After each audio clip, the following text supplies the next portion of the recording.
En 1997, alors que les troupes de Laurent Désiré Kabila approchaient de Kinshasa, une femme dans les couloirs du Palais de la Nation recevait un ordre simple: détruire des dossiers, des correspondances, des noms.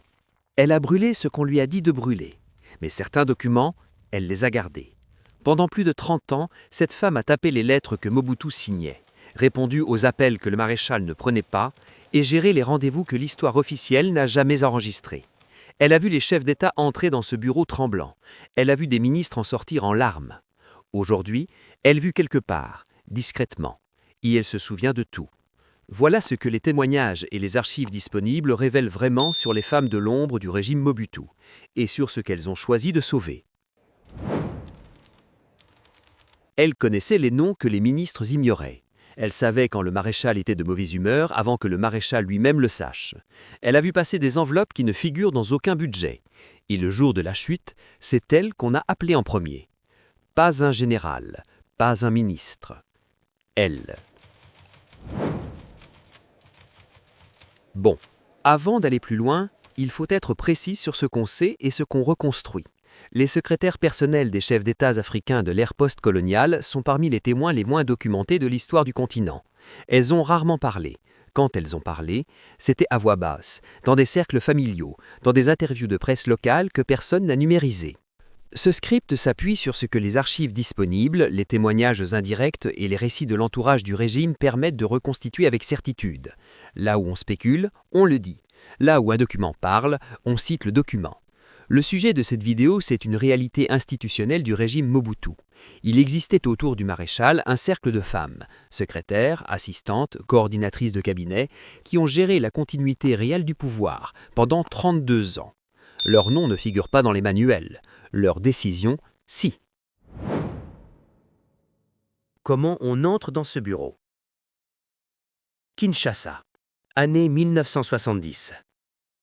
Le Zaïre est à son apogée. Mobutu a nationalisé les mines de cuivre du Katanga.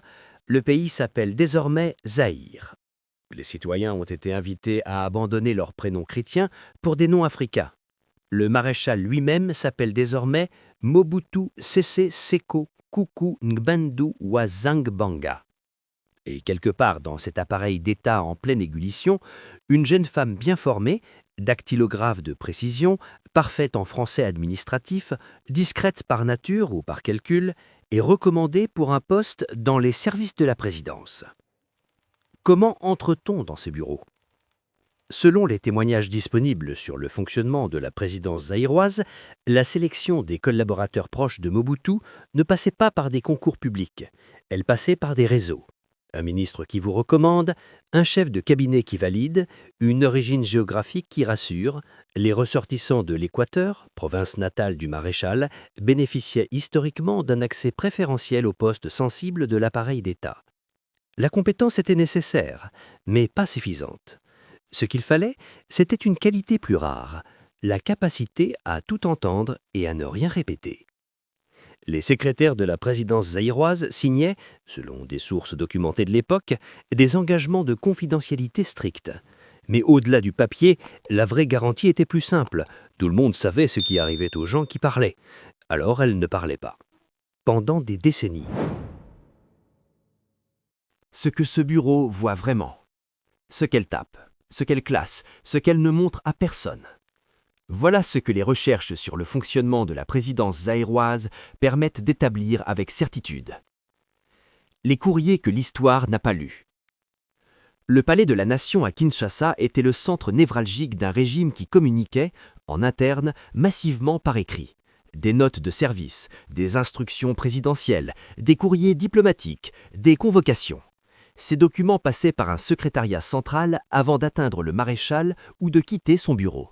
Ce que ça signifie concrètement, les secrétaires de la présidence lisaient ou pouvaient lire des correspondances entre le maréchal et des chefs d'État étrangers, entre le maréchal et ses propres ministres, entre la présidence et des banques étrangères.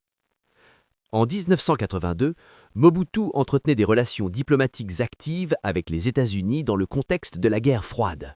La CIA considérait le Zaïre comme un allié stratégique contre l'influence soviétique en Afrique centrale. Des câbles diplomatiques déclassifiés américains, disponibles aux archives nationales des États-Unis, confirment que Kinshasa était un centre d'échange d'informations sensibles pendant cette période. Ces échanges avaient une trace écrite.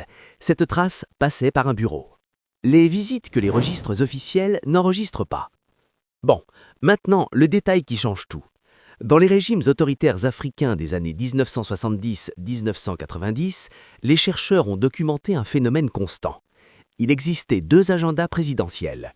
L'agenda officiel, celui que les attachés de presse communiquaient, celui que la presse d'État couvrait, et l'agenda réel, les visites non annoncées, les réunions sans procès-verbal, les délégations qui entraient par les accès secondaires. Au Zaïre sous Mobutu, ce double agenda était une réalité institutionnelle. Et quelqu'un devait gérer la logistique de ces visites non officielles. Qui prévenait le chef de la sécurité qu'un visiteur sensible arrivait dans 20 minutes? Qui s'assurait que le salon de réception était disponible sans que la nouvelle circule dans tout le palais? Qui notait, même mentalement, qui était venu, à quelle heure et combien de temps? Pas un général, pas un ministre, une secrétaire. Ce que les enveloppes ne disent pas. Il y a un fait que les historiens de la présidence zaïroise ont documenté avec une certaine prudence, mais qui figure dans plusieurs récits de l'époque. Sous Mobutu, la redistribution de ressources vers des cercles proches du régime ne passait pas uniquement par des structures bancaires formelles. Des fonds étaient acheminés, selon plusieurs témoignages de l'entourage de l'époque, par des circuits parallèles, remis en main propre, enregistrés dans des carnets internes, gérés hors des canaux officiels du Trésor. Ces circuits avaient des intermédiaires humains, et ces intermédiaires humains avaient besoin de quelqu'un qui savait où était qui était disponible et à qui faire confiance. La secrétaire de Mobutu, ou plus exactement les femmes qui occupaient ces fonctions sur plus de 3 décennies, étaient au centre de cette logistique invisible. Elle n'en parlait pas, elle le savait. C'est différent. La tension morale de ce bureau. Et là, vous vous demandez comment on vit avec ça? Comment une femme qui a des convictions, une famille, une vie en dehors de ce palais, comment elle gère le fait de travailler pour un régime qui fait disparaître des opposants, qui détourne des ressources publiques à une échelle documentée, qui contrôle la presse et qui punit la dissidence? Les réponses disponibles dans les témoignages de collaborateurs de régimes similaires sont toujours les mêmes. D'abord, la progressivité. On n'entre pas dans un palais et on ne se retrouve pas immédiatement face à la violence d'État. On entre par une porte administrative, on fait un travail technique, on reçoit un salaire correct dans un pays où les salaires corrects sont rares et chaque étape suivante est une légère extension de l'étape précédente. Ensuite, le pragmatisme. Dans le Zaïre de Mobutu, travailler à la présidence, c'était protéger sa famille. C'était un statut, c'était la certitude de ne pas être dans la liste de ceux qu'on cible. Enfin, la dissociation. Plusieurs anciens collaborateurs de régimes autoritaires africains, dans des entretiens accordés à des chercheurs et des journalistes après la chute de ces régimes, décrivent la même mécanique psychologique. On sépare ce qu'on fait de ce qu'on pense. Le bureau d'un côté, les opinions de l'autre. Jusqu'au jour où les deux côtés se rencontrent. La chute, l'ordre qui arrive en 1997. Kinshasa, mai 1997.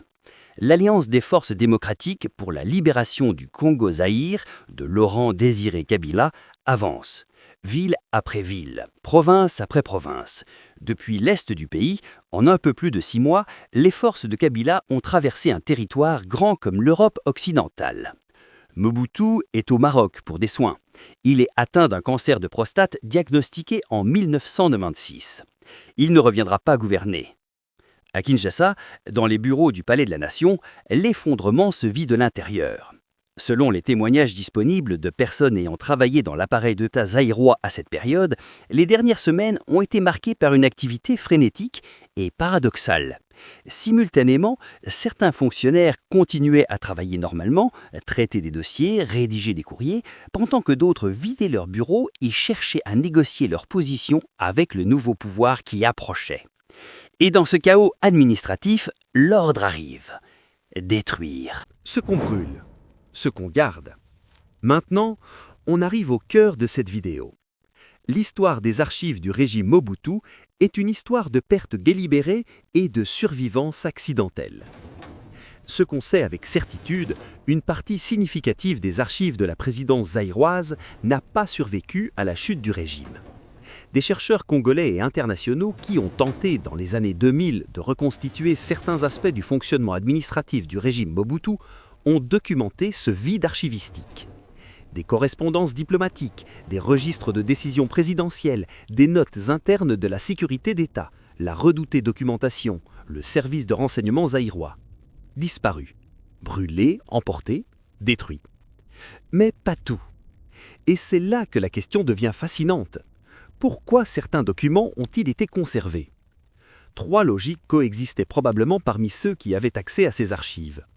La première, la valeur de négociation. Un document qui prouve qu'un homme politique actuellement en vue était, en 1985, un informateur de la documentation de Mobutu. Ce document vaut quelque chose. Pas pour être publié, pour être montré discrètement à la bonne personne au bon moment. La deuxième, la protection personnelle. Un document qui prouve que vous avez obéi à des ordres, que ce que vous avez fait, vous ne l'avez pas fait de votre propre initiative, peut vous protéger si un jour un tribunal ou une commission vous convoque. La troisième, l'histoire. Il existait dans l'entourage de Mobutu des personnes qui avaient conscience d'être en train de vivre quelque chose d'historique et qui ont, silencieusement, mis de côté des éléments pour une raison plus simple, parce qu'elles ne voulaient pas que ça disparaisse complètement. L'après. Comment une secrétaire du régime survit à la chute? La question pratique maintenant. Qu'est-ce qui arrive à une femme qui a travaillé pendant 15 ou 20 ans pour Mobutu quand Mobutu tombe? Les régimes changent, les institutions, elles, continuent.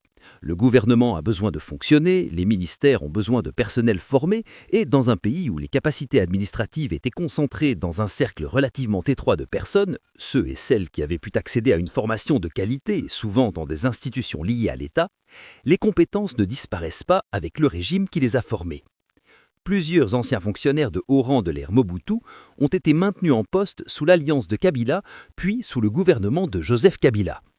Pas par idéologie, par pragmatisme. Les secrétaires, elles, ont eu un avantage particulier. Elles n'avaient pas de responsabilité politique formelle. Elles n'avaient pas signé de décret, elles n'avaient pas d'armée sous leur commandement. Dans la logique des transitions politiques congolaises, leur profil était moins exposé que celui des ministres ou des généraux. Certaines ont continué à travailler dans l'administration, d'autres se sont retirées, d'autres encore ont quitté le pays. Et quelque part, dans un appartement ou une maison, à Kinshasa, à Bruxelles, à Paris, à Johannesburg, il y a une femme âgée qui a des choses dans un tiroir. Des lettres, des notes, des photos. Des choses qu'elle n'a pas brûlées.